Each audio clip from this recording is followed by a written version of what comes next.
এরপরে প্রশ্ন হলো, অজু করার নিয়ম এক একজন এক এক রকম বলে, আমাদের তো অজু না হলে সালাতও হবে না, সুতরাং অজু করার সঠিক নিয়ম জানতে চাই। অজু করার নিয়ম আবার এক একজন এক এক কথা বলে, এটা আমি প্রথম শুনলাম।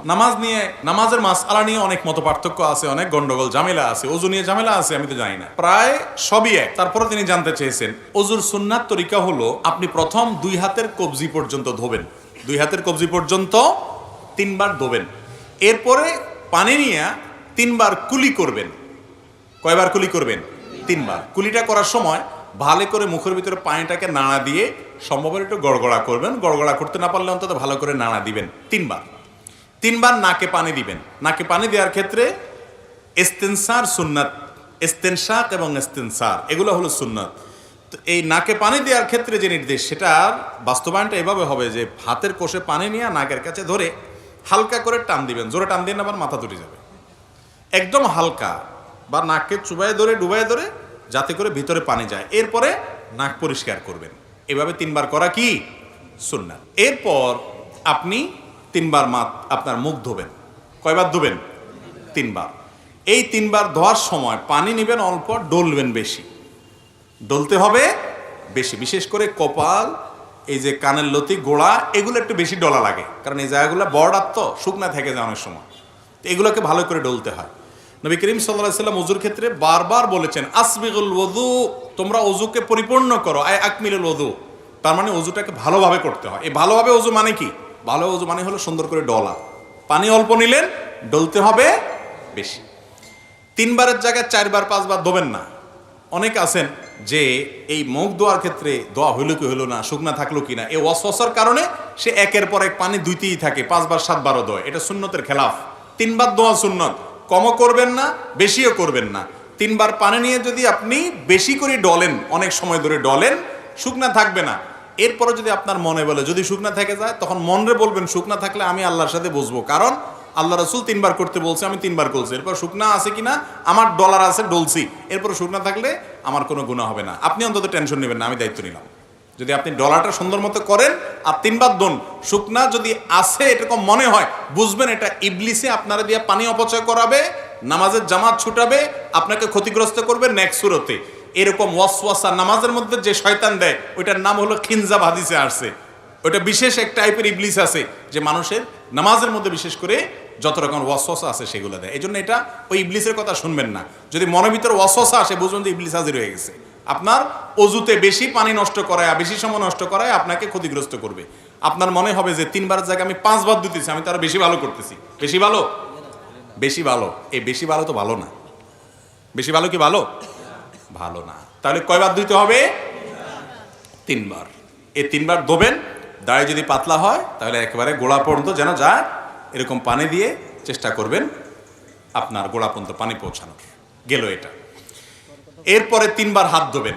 এই হাত ধোয়ার ক্ষেত্রে আগে ডান হাত ধোবেন, সবাই তো ডান দিয়ে শুরু করি আমরা আলহামদুলিল্লাহ। এই কোণে পর্যন্ত ভালো করে ডলবেন, পানি নেবেন অল্প। এরপরে 3 বার বাম হাত ধোবেন, শেষ।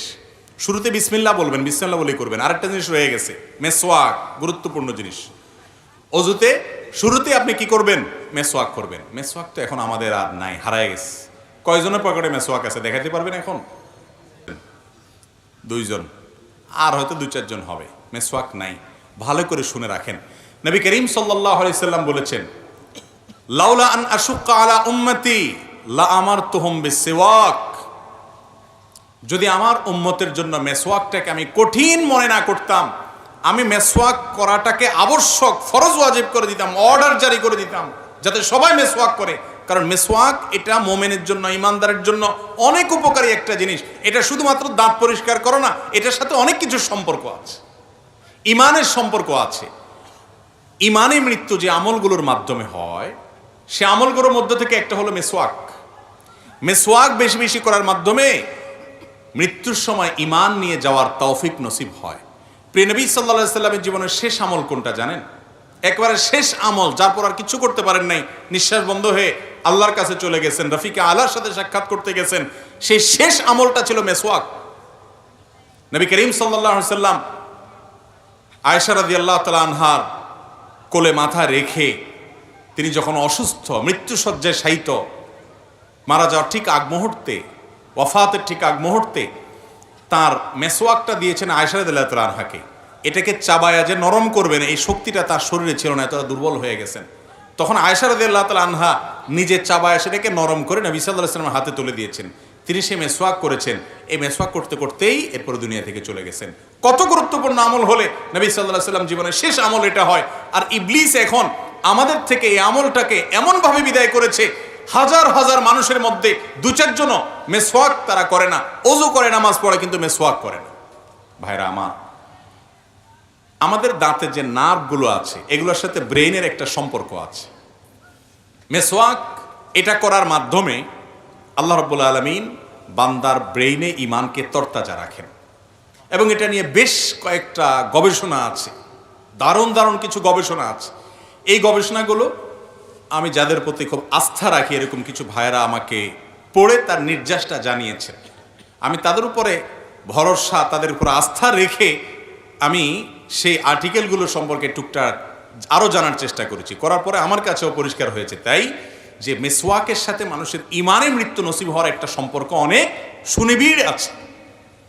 আমরা ব্রাশ করেন আপনি ব্রাশ, আমরা আজকাল আঠালো খাবার খাই, চকলেট খাই, এমন কিছু খাই যেগুলো 1400 বছর আগে মানুষরা খেতেন না, সেই হিসাবে আমরা ব্রাশ করি, পেস্ট ব্যবহার করেন, কিন্তু মেসওয়াকটা ছাড়বেন না। মেসওয়াকটা এটা শুধুমাত্র দাঁত পরিষ্কার করা না, এটা দাঁত পরিষ্কার করা ছাড়াও এর স্পিরিচুয়াল অনেক পাওয়ার, এর আধ্যাত্মিক অনেক পাওয়ার, স্পিরিচুয়াল অনেক পাওয়ার আছে যেটা আমরা বুঝি না। কিরকম হলে মেসওয়াকের কথা এভাবে বলেছেন? কেন অজুতে তো কুলি করাও সুন্নত। নবীজি তো বলেন নাই যে আমি যদি আমার উম্মতের জন্য কুলি করাটাকে কঠিন মনে না করতাম ফরজ করে দিতাম, তা তো বলেন নাই। নাকে পানি দেওয়াটাকে তো এভাবে বলেন নাই, অন্য সুন্নতের কথা তো এভাবে বলেন নাই। এই মেসওয়াকের কথা এত গুরুত্ব দিয়ে বলেছেন।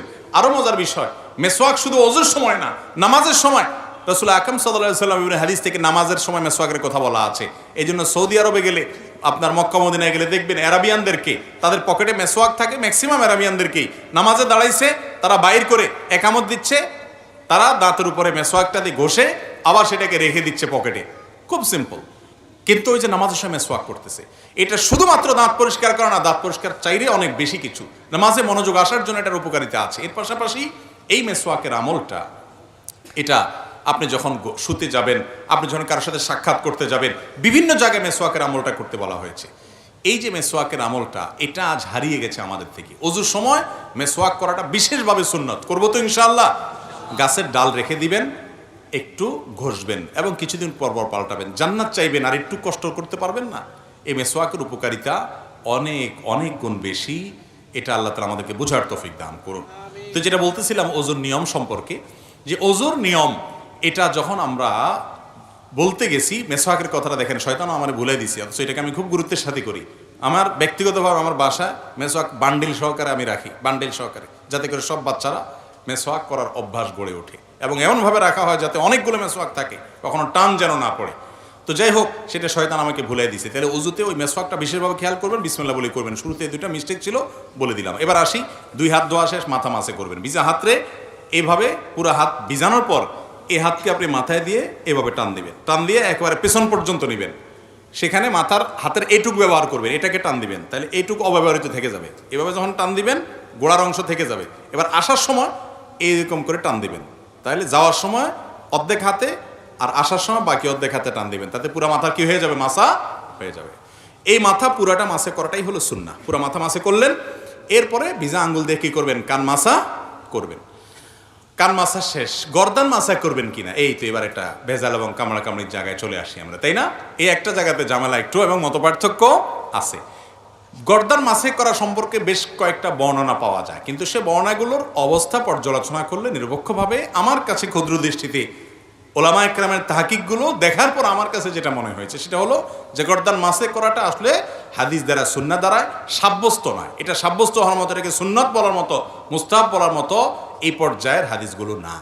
কথা কি বুঝাতে পারছি? কেউ গর্দান উপরে মাসে করে, ওই যে বিভিন্ন বর্ণনা আছে সেগুলোর উপরে এতেমাদ করে, ভরসা করে, অনেকগুলো আমাদের ফতোয়া আছে মুস্তাহাবের উপরে, তাদের ব্যাপারে আপনার হার্ডলাইন হয়ে তাদের সাথে যুদ্ধ করতে যাওয়ার দরকার নাই। আপনি যেটাকে বিশুদ্ধ মনে হয়েছে সেটার উপর আপনি আমল করবেন। যাই হোক, তাহলে মাথা মাসে করা শেষ, কান মাসে করা শেষ, বাকি রইল পাও। দোনো পাও দেবেন। পাও দেওয়ার ক্ষেত্রে নবী সাল্লাল্লাহু আলাইহি ওয়াসাল্লাম একটা বিশেষ গুরুত্ব আরোপ আছে। তিনি বলেছেন, ওয়াইলুল লিল আকাবি মিনান নার, পায়ের গিরা গোড়ালি এগুলাকে জাহান্নামের আগুন থেকে তোমরা বাঁচাবা, কারণ এগুলো শুকনা থাকে। বিশেষ করে এই যে শীতের মৌসুম চলতেছে, এখন তো আমরা 4G গতির অজু করি। শীতের সময় 4G গতির অজু চলে না? মসজিদের অজুখানাগুলোতে দেখবেন গরমের সময় সিরিয়াল পড়ে যায়, যে অজু করতে একবার চান্স পায় সে আর উঠতে চায় না, বিশেষ করে জোহরের অজু, যত পানি ঢালে তত শান্তি।